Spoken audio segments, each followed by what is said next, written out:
Our first presenter, Dr. Laura Anderson, is a clinical child and family psychologist who has worked with children around the world for 20 years. She has lived outside the U.S. on 4 occasions and on 4 different continents. Currently based in California, she provides video health services to members of the expat community.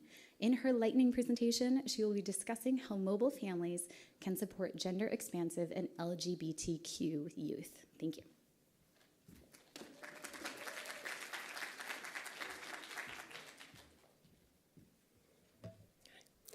So I have 6 minutes to tell a story I hope will change lives forever. It's a story of gender fabulous, transgender, and gay, global nomad children and their families. It could be any of our family story. This story starts with a purple dress, the kind of cute, but otherwise not remarkable, tie-dye dress that was a dime a dozen, or a nickel a dozen if you haggled well, in the roadside stands near our home in Africa. This is the story of that dress and the boy who wanted to wear it to kindergarten, the second week of school in his new international school in West Africa. I stalled and convinced him it needed to be washed and stitched first. I reached out to school seeking allies in peoples whose last names I did not yet know. The next morning, I held my head high and I held his hand tight as we walked past confused street hawkers. I was afraid my son's feelings would get hurt. As a school counselor, would I be trusted if I allowed my child to do this? I feared we'd both be ostracized. I feared he would be misunderstood, that our community wouldn't accept that this was just a part of who my son was, that he may identify as male or female, or both, or neither someday, or gay or straight, and that all of these options are out of a mother's hands and beautiful. We grow up in a very gendered world. Colors are gendered. How we move our hands, how we stand or cross our legs. Gender messages about how we're supposed to be, boys or girls, are intensive, they're pervasive, and limiting to us all. Look at these messages our kids are growing and learning. Gender identity, we all have one. It's our internal felt sense of whether we're male, female, both, or neither. It's based in our brains. It can't be created by other people. It has nothing to do with our sexual orientation. Trying to change it does harm and doesn't work. It's often confused with sexual orientation, which is who we love. That's not contagious or a fad, has nothing to do with gender identity, and trying to change sexual orientation doesn't work and does harm.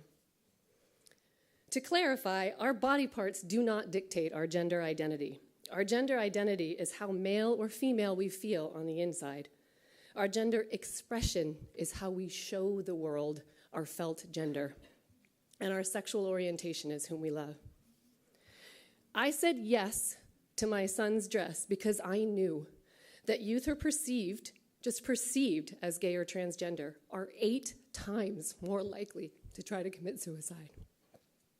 3 to 4 times more likely to develop drug and alcohol problems, and much more likely to experience anxiety and depression because how their gender expression is received, unless they have family support. All those things I just listed for gender expansive and LGBTQ kids get much better when families can affirm their children and work through their grief and fears to do so. Doing so can be a matter of life and death. And these parents and families need support and understanding too. Even the most loving and affirming families often feel worried or scared, sad about the struggles or real danger their children will be in for feeling different and being different. Moms and dads need allies too. Half of the challenge comes from the community, and we are that community. Not all kids who break gender rules go on to identify as transgender, and there are lots of happy gay youth. But if support is needed, counselors and doctors who have expertise in this area are critical, as are affirming faith communities for families. Schools need to be safe too. Even in first grade, my son was teased, taunted, called a sissy, told that he laughed and screamed like a girl. He developed chronic stomach aches and pleaded to stay home. One night we both cried as he begged me to teach him how to scream like a boy. Safe schools grow, they learn, they have inclusive curriculum with critical thought about gender. They have clear anti-bullying policies, safe bathrooms for all students, respect for chosen names and pronouns, ideas for how to educate the parent community. And they do this with intention. Specific parts of expat living are hard on gender fabulous kids. There are host country laws, varied cultural gender rules. Our kids are outed over and over again when allies transition. There may not be specialists in countries, and kids with special need can impact careers. But the good news is that global nomads are open-minded. We seek to know and understand. We know the sting of not belonging, and we create community. We find commonalities. We look beyond borders and boundaries and build bridges as tomorrow's leaders. Ultimately, our community rallied around us. People and places are shifting with more accurate information and resources.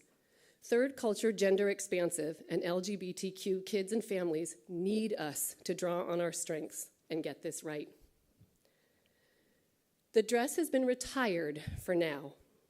What remains is a comfortable, brave, gender-bending boy and an informed, calmer mama who supports him fully in a community who stands up and stands with us. The kids will light the way if we let them. Gender journeys start in different ways and take different paths. We now know we harm gender expansive and LGBTQ kids if we try to change them or don't actively create safe spaces. If you know families or schools who need support, please find me. We are a community who can get this right, and the time is now.